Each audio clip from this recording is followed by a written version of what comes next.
చేసింది కొన్ని సినిమాలే అయినప్పటికీ ఇండస్ట్రీలో స్టార్ హీరోయిన్ గా ఎదిగిన వారిలో సాయి పల్లవి పేరు ముందే ఉంటుంది. ఫిదా సినిమాతో ఇండస్ట్రీలో హీరోయిన్ గా పరిచయమైన ఈ భామ కొద్ది రోజుల్లోనే తన సూపర్ హిట్ సినిమాలతో అందరి దృష్టిని ఆకర్షించింది. తాజాగా ఇప్పుడు ఆమెకు అభిమానులు లేడీ పవర్ స్టార్ అనే ట్యాగ్ ని కూడా ఇచ్చేశారు. మొదట్లో ఒక ఈవెంట్ లో సాయి పల్లవి మైక్ తీసుకోగానే అభిమానులందరూ లేడీ పవర్ స్టార్ అని అరవటం మొదలుపెట్టారు. కానీ సాయి పల్లవి మాత్రం వాటిని అంత సీరియస్ గా తీసుకోలేదు. కానీ ఈ ఈవెంట్ లో ప్రముఖ డైరెక్టర్ సుకుమార్ సాయి పల్లవిని సంబోధిస్తూ లేడీ పవర్ స్టార్ అని అనటం నెట్టింట్లో వైరల్ అయింది. అయితే తాజాగా ఒక ఇంటర్వ్యూలో మాట్లాడుతూ ఈ ట్యాగ్ గురించి అడగా సాయి పల్లవి అలాంటి ట్యాగ్స్ కి తను అంతగా కనెక్ట్ అవ్వను అని చెప్పుకొచ్చింది.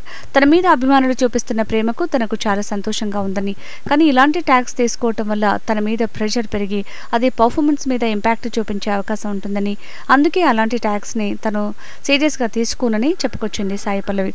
ఇక సాయి పల్లవి మరియు రానా నటించిన విరాట పర్వం ఈ మధ్యనే విడుదలై బాక్సాఫీస్ వద్ద పర్లేదనిపిస్తోంది. మరోవైపు సాయి పల్లవి తమిళ్లో గార్గి అనే సినిమాతో బిజీగా ఉంది.